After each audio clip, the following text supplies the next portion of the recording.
Olá pessoal, saudações a todos. Esse é o vídeo de mais uma aula de Laboratório de Circuitos e Técnicas Digitais, Laboratório de EL5105.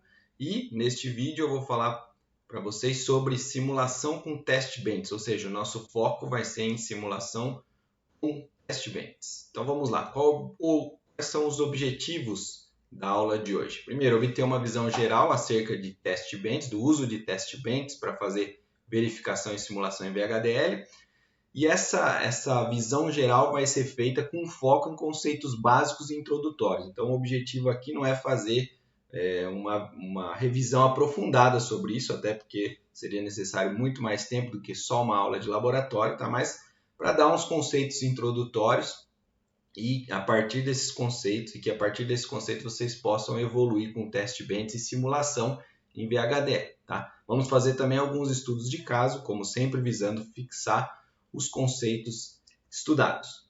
Beleza. Por que a verificação de funcionalidade por simulação é algo tão essencial no fluxo de projetos de sistemas digitais? Bom, porque o projeto de sistemas digitais é algo muito complexo, né? É algo que muitas vezes resulta em um processo de fabricação de um microchip que demora várias semanas e custa muito caro. Então, fazer a verificação de funcionalidade por simulação vai otimizar o nosso fluxo de projeto, vai permitir que a gente ganhe tempo, tá? E que a gente mande fabricar esse circuito integrado, por exemplo, somente quando o projeto já estiver bem testado e bem consolidado, tá certo? No contexto de FPGAs também é muito importante, porque uma simulação que cobre todos os casos possíveis ou boa parte dos casos possíveis de funcionamento do nosso circuito é muito mais rápido do que fazer um teste num circuito já sintetizado, tá? Então, a gente ganha muito ao usar simulação no contexto de fluxo de projetos e sistemas digitais. Por isso é tão importante. Claro que aqui eu não vou entrar em detalhes sobre o fluxo de projeto propriamente dito, né? Mas eu vou falar um pouquinho sobre test benches e o básico de simulação. Então, test bench, então, é esse mecanismo para simulação e para verificação em VHDL. E a ideia é gerar padrões de entrada que estimulem o nosso circuito ainda em estágio de projeto, antes de ser sintetizado, tá? Tipicamente, e observar saídas para verificar se ele está operando corretamente. Em linhas gerais, então, o test bench vai ser um arquivo em VHDL, onde esses padrões de entrada e saída vão ser descritos, né? Nesse arquivo a gente vai ter um componente a ser testado, descrito, né, e instanciado, e daí a partir desse instanciamento do componente a gente vai poder colocar estímulos nele e ver os resultados, tipicamente na forma de gráficos ou eventualmente com mensagens de erro, caso a gente implemente procedimentos de teste mais automáticos. Beleza. Então, na aula de hoje a gente vai trabalhar com simulação lógica básica, né, que é a simulação mais simples possível, sem se preocupar com coisas como atraso. A gente vai tentar focar mais em testar funcionalidades básicas de circuitos simples. E daí, a partir disso, claro, quem tiver interesse em se aprofundar, tem todas as condições de fazer isso. Para a nossa aula, a gente vai usar o GHDL para simulação. Na verdade, o GHDL é o simulador que constitui o back-end do nosso emulador web. Então, ele já está lá dentro do emulador web. A gente vai, a partir do emulador web, acionar o GHDL para fazer a simulação. E depois veremos os resultados num software chamado GTK Wave, que é um software open source, que qualquer um pode baixar. O test bench ele deve estar a princípio em usertest.vhd. Vai ser possível mudar o nome desse test bench no futuro no emulador web, mas por enquanto temos que usar o usertest.vhd. As alternativas que nós temos para simulação, as mais óbvias, são o Model Sim, que já vem no pacote lá da Altera junto com o Quartz 2, e também temos o EDA Playground, que é um site que também permite simulação na nuvem. Tá? Bom, com o test bench escrito em VHDL, a gente consegue fazer simulações nessas diferentes plataformas sem qualquer problema. Vamos para exemplos, então, que é a forma típica que a gente trabalha aqui no laboratório. A partir dos exemplos, vamos ver como isso funciona, como escrever um test bench e testar os nossos projetos. Primeiro exemplo, então, test bench para um Half Adder. Nesse slide nós temos a tabela verdade para o Half Adder. Também o código dele é um código bem simples, né? A gente já viu várias vezes esse código ao longo da disciplina, ao longo das nossas aulas de laboratório. E a ideia é testar esse código por simulação usando um test bench. Tá? É simples, relativamente simples fazer isso. Vamos ver aqui no próximo slide um código de um test bench básico, escrito em VHDL para o nosso Hall Feather. Tá? Muita coisa aqui desse código a gente já conhece muito bem. Por exemplo, declaração das bibliotecas, declaração da entidade, né? E aqui uma particularidade, no test bench a gente faz uma entidade sem ports, né? Uma entidade sem entradas e saídas. A architecture do meu test bench, tá? Começando aqui, terminando lá embaixo.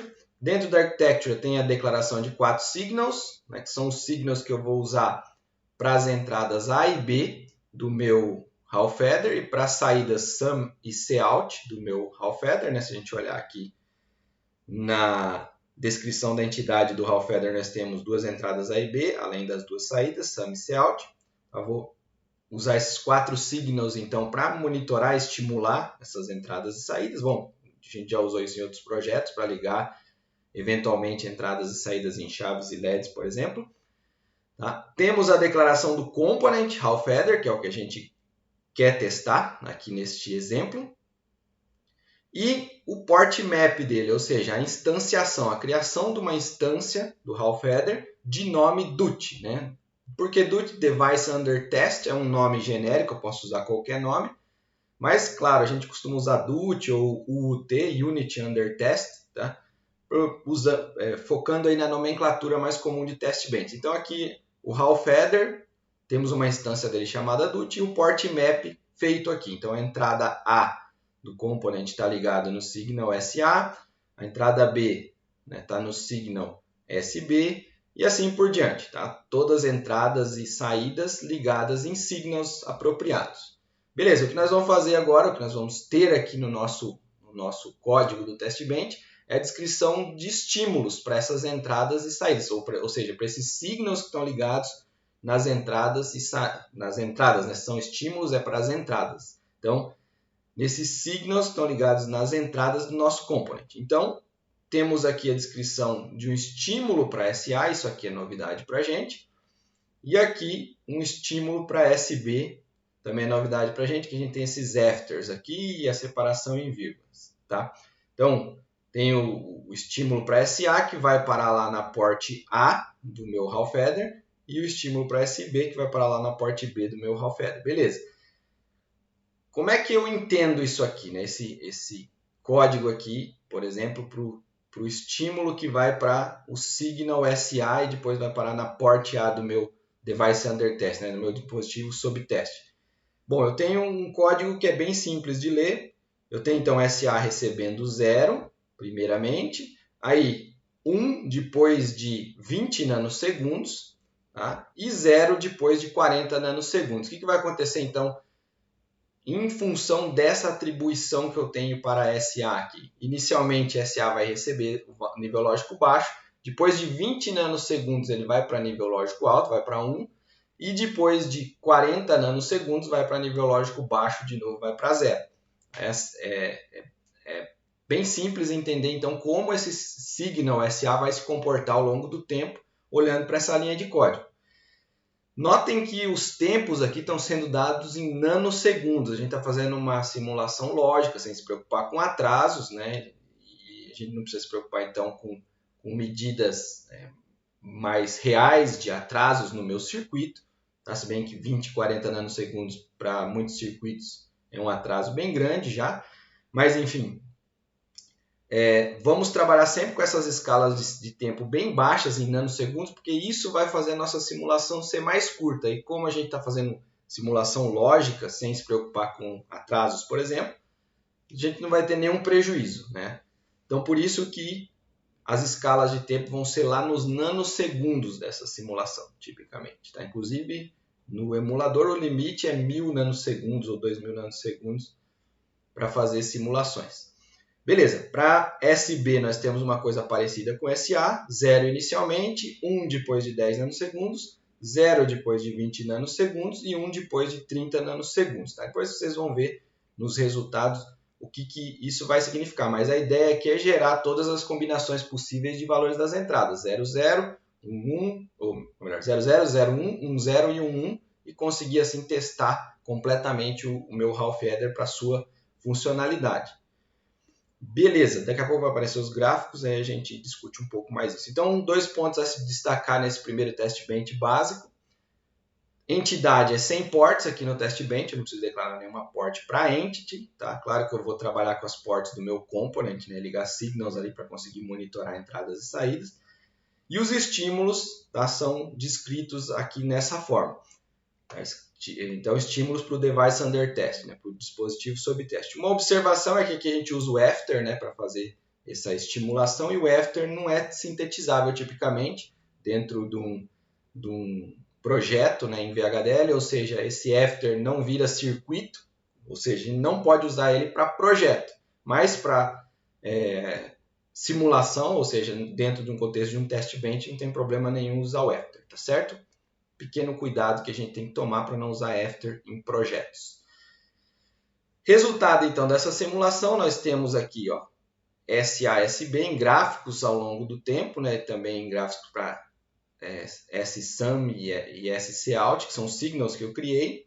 Eu tenho SASB ambos iguais a 0 aqui no início, né, ambos em nível lógico baixo, depois 0, 1, depois 1, 0 e depois 1, 1. Então, todas as combinações possíveis de SA e SB estão descritas aqui em gráficos ao longo do tempo.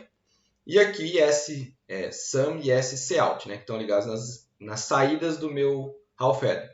Bom, a tabela verdade está aqui, daí a gente pode conferir, né? 0, 0, temos 0, 0 para saídas, depois para 0, 1 temos 1, 0, 0, 1, 1, 0, depois 1, 0, 1, 0, 1, 0, 1, 0, depois para entradas 1, 1, respectivamente, A e B, temos 0 em SUM e 1 em COUT. Beleza? Então, conferimos aqui o nosso funcionamento do nosso circuito, vendo gráficos temporais desse funcionamento, né? O funcionamento dele ao longo do tempo, e também notamos aqui a escala de tempo pequenininha, né? 0, 10, 20, 30 e 40 nanosegundos aqui é o que a gente tem de escala de tempo. Já expliquei um pouco sobre isso, porque que a gente trabalha em escalas tão baixas, né? A gente não tem atrasos, não precisa se preocupar com não idealidade, estamos fazendo uma simulação meramente lógica. E com isso, com escalas bem pequenas de tempo, a simulação é mais rápida. Vamos para o próximo exemplo, então, continuando aqui. Temos outro test bench básico, só que agora usando Process, que é uma coisa nova para a gente, é uma coisa que vocês ainda não viram nas aulas de laboratório, mas nós vamos usar inicialmente de uma maneira bem simples e depois, nas próximas aulas, vocês vão trabalhar um pouco mais com Process para implementação de lógica sequencial. Beleza? Então vamos lá. É um código que na sua maioria, né, ou pelo menos praticamente metade dele aqui são coisas que a gente já conhece: bibliotecas, declaração da entidade sem ports, signals, declaração do component, port map do component, ligando signals nas ports, né? Que um detalhe importante, eu usei o mesmo nome para os signals e para as ports, tá certo? Temos que saber lidar com isso, né? Ter isso bem claro na cabeça. Quando a gente faz um port map, o que está à esquerda do port map são as ports do component, e o mapeamento que é feito aqui nos valores de signals à direita são ports ou signals da entity atual, da entidade atual. Beleza? Então é isso que nós temos aqui. Process, então, é a novidade. Vamos entender rapidamente só como funciona um process em VHDL, de forma bem básica, porque, como eu falei, em outras aulas nós veremos isso. Tá? O process ele permite modelar lógica sequencial em VHDL. Tá? Isso aqui a gente vai ver mais detalhadamente, como eu falei, nas próximas aulas. O que importa para a gente aqui, no contexto de um test bench, é que as atribuições que a gente tem num process, elas são executadas na ordem que elas aparecem, ou seja, a gente tem uma execução sequencial de código, que é uma coisa que a gente nunca teve até agora, porque a gente, claro, é uma linguagem de descrição de hardware. Todas as vezes que a gente fez atribuições antes, não importava em que ordem elas eram feitas, justamente porque a gente estava falando de descrição de hardware, que aquelas atribuições vão virar conexões entre circuitos ou coisas do tipo, e não importa, portanto, a sequência na qual essas conexões são descritas. Aqui não, dentro de um process, a sequência importa, temos a execução sequencial efetivamente. Tá? Outro detalhe do process, as atribuições somente são efetivadas quando o process termina ou quando ele é suspenso, ou seja, quando ele encontra um wait. Então, quando eu tenho, por exemplo, aqui duas atribuições, A recebe 0 e depois B recebe 0, isso não quer dizer que a atribuição de A vai acontecer primeiro, antes da de B. Não é isso, a gente vai ter elas como se fossem armazenadas, preparadas para serem realizadas efetivamente nos signals A e B, mas essa atribuição, essa definição de valores vai acontecer somente quando o processo for terminado ou suspenso. Então, quando o processo encontrar um wait, que é a suspensão do processo, ou quando ele terminar o seu ciclo, chegar lá no final. Então, eu tenho aqui a atribuição A recebe 0, B recebe 0. Quando chegar no wait é que essa atribuição vai acontecer. Tenho outra atribuição aqui posteriormente, A recebe 0, B recebe 1. Quando chegar no wait, de novo, essas duas atribuições vão acontecer e assim por diante, tá certo? Outro detalhe que eu tenho aqui no process, daqui a pouco eu vou citar ele, é a declaração de uma constante, tá? Mas não se preocupem com isso por enquanto. A gente não pode declarar signals dentro de um process, tá? A gente pode até declarar constants e variables, mas, enfim, nós não vamos trabalhar com variables pelo menos, mas com constants só uma, simples, mas signals não, signals estão no escopo da architecture, não do process. E algumas estruturas só podem ser usadas dentro do process, como if then else e também como for e algumas outras coisas, tá? Mais detalhes a seguir também. Como eu falei para vocês, aqui a ideia foi só mostrar que o process é sequencial basicamente e que as atribuições ocorrem no momento do wait, ali da suspensão dele ou do fim de um ciclo do process, mas mais detalhes veremos em outras aulas, não se preocupe com isso. Então, execução sequencial para no wait. Dito isso, então, fica fácil entender esse test bench, né? esse test bench aqui que a gente tem, baseado em process. Tá? Eu tenho aqui nele a declaração de uma constante de nome period, né? Período, do tipo tempo, e com 10 nanosegundos, valor de 10 nanosegundos. Então, essa aqui é uma constante que armazena um valor de 10 nanosegundos ali, né? de tempo de 10 nanosegundos para o meu process. E daí o process executa em sequência. Então, eu vou ter A recebe 0, B recebe 0, um wait pelo período de 10 nanosegundos definido aqui. Quando eu tiver esse wait, essas atribuições vão acontecer. Tá? Depois, né, desse wait por 10 nanosegundos, eu tenho a atribuição de A0, B1 e outro wait. Depois, 1, 0, outro wait. E 1, 1, outro wait. Tá certo? E, finalmente, um último wait aqui, que é só para o process não ficar executando várias vezes, tá? Porque um process ele é cíclico, então ele executa uma vez, depois começa de novo, depois começa de outra vez e assim por diante.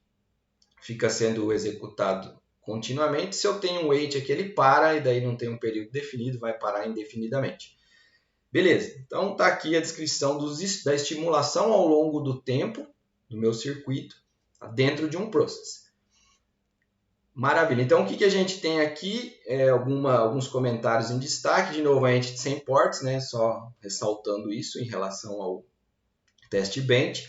Temos aqui a definição de de uma constante que é dentro do contexto do process. É uma constante de tempo, de 10 nanosegundos, chamada period.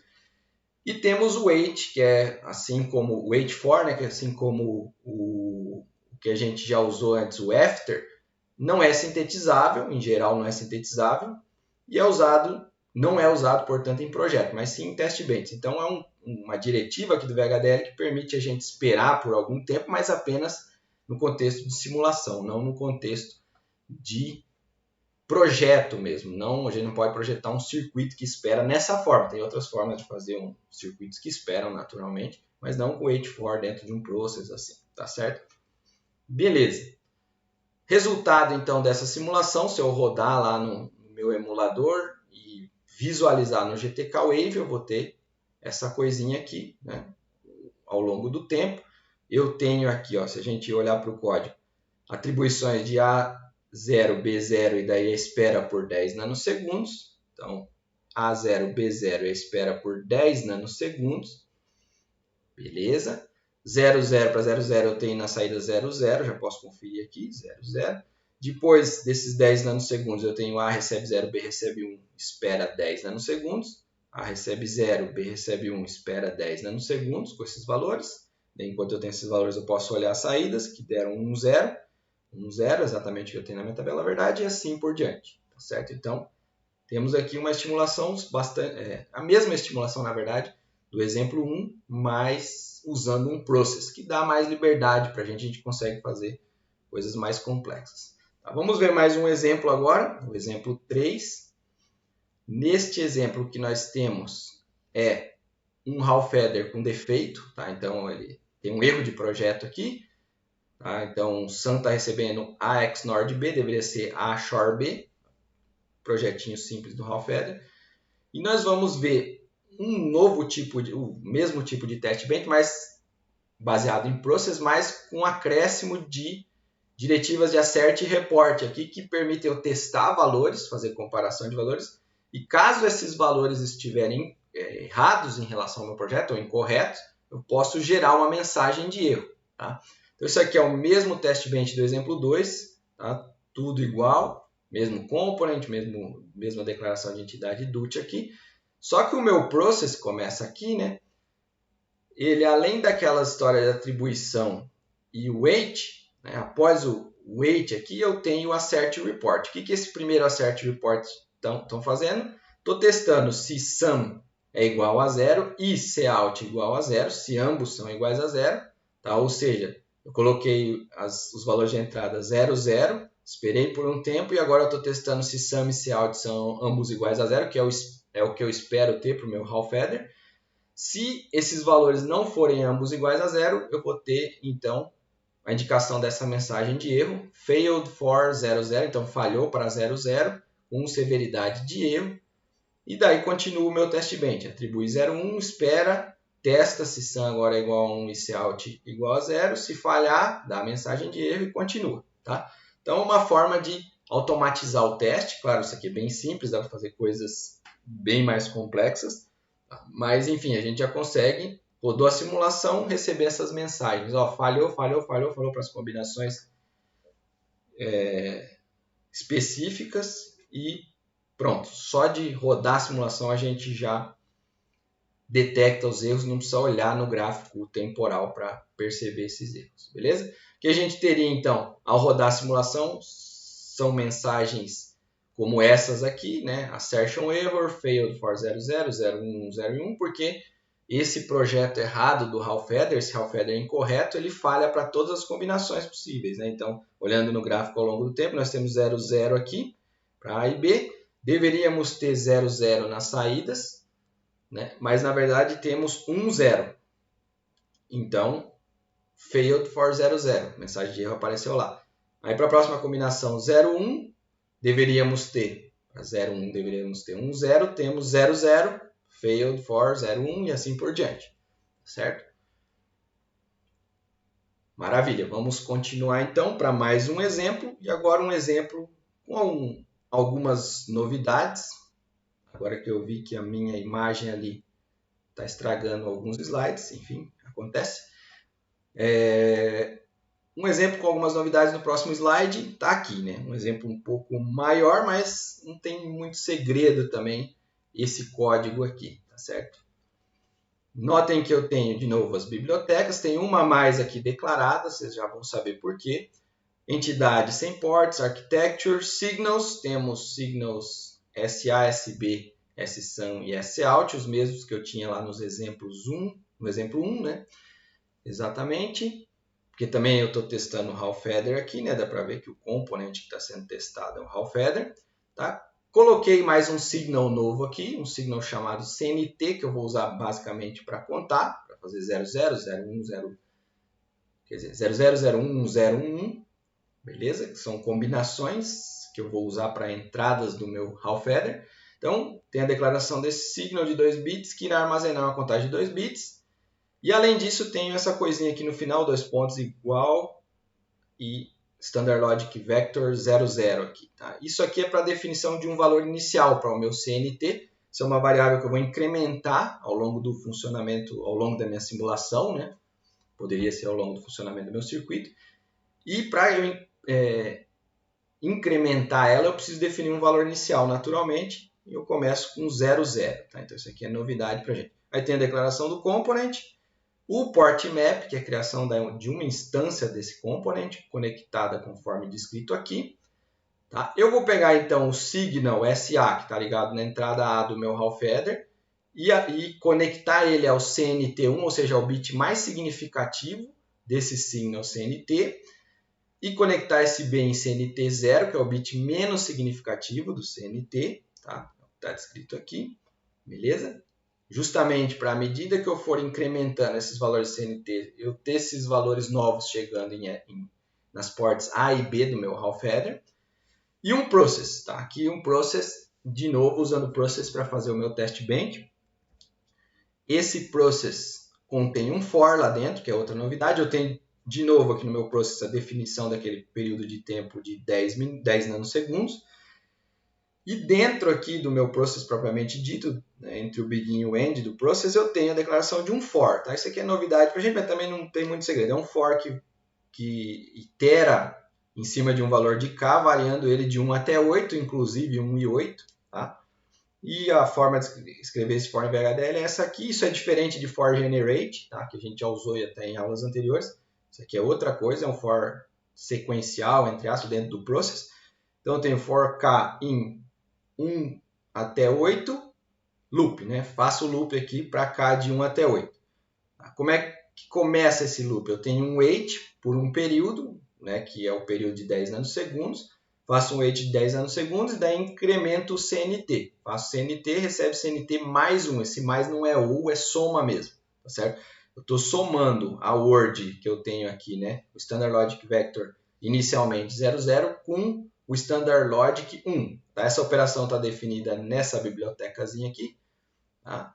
E basicamente isso aqui incrementa o valor dessa word. Então 00, a primeira passagem por aqui eu vou ter ele mudando para 01, depois para 10, depois para 11 e depois para 00, 01, 10 e 1 e assim por diante. Beleza? É isso que eu tenho dentro do meu for. Então isso vai ser feito, esse incremento vai ser feito 8 vezes. Então eu vou ter inicialmente 00, depois vai para 01, depois 10, 11, daí de novo vai para 00, 01, 10 e 11, porque são 8 iterações aqui dentro do meu for. Beleza? Eu vou passar então 2 vezes por todas as combinações possíveis de valores de CNT. Daí terminou o for, eu coloquei um wait aqui para o meu process parar de forma indefinida e não ficar se repetindo várias vezes. Né? Porque como eu falei, o process é cíclico, a gente vai ver isso com mais detalhes até em outra aula. E se a gente não põe esse wait, ele fica rodando indefinidamente, que é tipicamente o que a gente quer quando projeta um circuito sequencial baseado em process, mas aqui no caso do test bench, não. Muitas vezes a gente quer parar o teste em um certo momento. Para isso que eu tenho esse wait aqui. Beleza? Não tem muito segredo. Então, novidades estão destacadas e descritas aqui no slide. Fica relativamente fácil de vocês entenderem isso aí. Resultado, então, dessa simulação, se a gente rodar lá no emulador e depois de rodar, olhar no GTK Wave, a gente vai ver uma coisa como essa aqui. Até vou mostrar como isso funciona no emulador para vocês. Deixa eu mudar aqui para a janela do emulador. Então, lá no emulador eu tenho o test bench descrito aqui, bonitinho, no editor. Tá? Só que agora, ao invés de eu clicar o compile, né, para fazer a compilação, né, depois que eu já salvei o meu test bench, além, claro, aqui eu tenho também o Hall Header, né, que eu estou testando, o Hall Header correto, e o test bench. Ao invés de eu compilar, eu posso até analisar o arquivo atual para ver se tem algum erro de sintaxe, alguma coisa, não. Aí depois de salvo o arquivo, analisado, eu vou lá na aba de simulações, tá? Agora eu não vou mais em emulation, e nem vou rodar compilation, nem vou compilar, né? Que é, na verdade, compilation é um processo de síntese. Vou na simulação. Clico Run Simulation, está rodando a simulação, terminou já, geralmente é rápido. Eu posso clicar daí em Download File, que ele vai baixar o arquivo .ghw, que é um arquivo que eu consigo abrir no GTK Wave. Tá? O link para o GTK Wave está lá no Moodle, vocês podem baixar gratuitamente. Vou mudar aqui para a janela do GTK Wave para abrir esse arquivo que eu acabei de baixar. para vocês verem como isso funciona. Então, só ir lá no File, Open New Tab. Vou lá na minha pasta de downloads. Eu acabei de baixar o 21.ghw, output. Está aqui. Quando eu abrir, vou ver uma coisa como essa aqui. Aí basta eu expandir o top. Eu acho lá o meu user test, que é o test bench que eu defini. O DUT, que é o device under test. Posso então daí inserir os sinais na minha simulação. Só vou reordenar aqui para ficar uma forma um pouco mais agradável de eu ver. Posso também ver os signals, né? Aqui eu tenho a possibilidade de ver esse signal CNT, que é de 2 bits. Vou colocar lá também.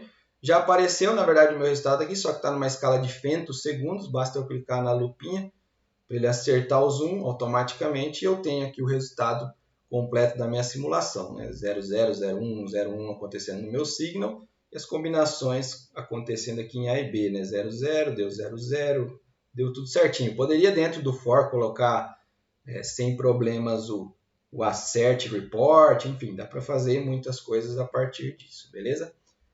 Não tem muito segredo isso, vamos voltar lá para a apresentação da aula. Está aqui. Então, prosseguindo, né, esses 4 exemplos aí tiveram o objetivo de dar uma introdução geral sobre test bench para vocês. E daí, como em todas as aulas, temos algumas tarefinhas para fixar esses conceitos. E a ideia sempre é usar o emulador web, que usa o GHDL no fundo para fazer a simulação, e depois ver os resultados no GTK Wave. Claro, quem quiser usar o Model Sim pode utilizar, é bem tranquilo. Dá para usar praticamente os mesmos códigos lá que a gente está fazendo aqui. E também, quem quiser usar o EDA Playground ou qualquer outra ferramenta, fique à vontade. A princípio, a indicação então é o emulador com o GTK Wave. O emulador usa o GHDL de back-end, que também é um simulador open source bem conhecido. Tarefinhas então, primeiro criar um test bench para o full header, depois para o multiplicador por 3, que a gente viu numa aula anterior, que tinha um defeito esse multiplicador, não funcionava para todos os valores possíveis das entradas. Então a ideia é vocês simularem e entenderem um pouco melhor o porquê disso. E finalmente fazer um projeto e depois simulação de um multiplexador 8x1 com entrada de enable. Então o multiplexador vocês já viram na teoria, já viram aqui também, tem as entradas de seleção. Esse aqui deve ter uma entrada de enable também, que ativa ou desativa ele, enfim. E vocês não precisam fazer esse projeto em nível de portas lógicas, basta fazer usando o if select ou when else, são as atribuições condicionais, e também para o enable igual a 1 tem aqui um detalhe, a saída deve ficar sempre igual a 0. Então projetou esse cara, depois fazer um test bench e ver ele funcionando ao longo do tempo lá, bonitinho. Maravilha, pessoal? É isso que temos para hoje, então. Nossa aulinha. Qualquer coisa, entre em contato. Qualquer dúvida, entre em contato. Até a próxima.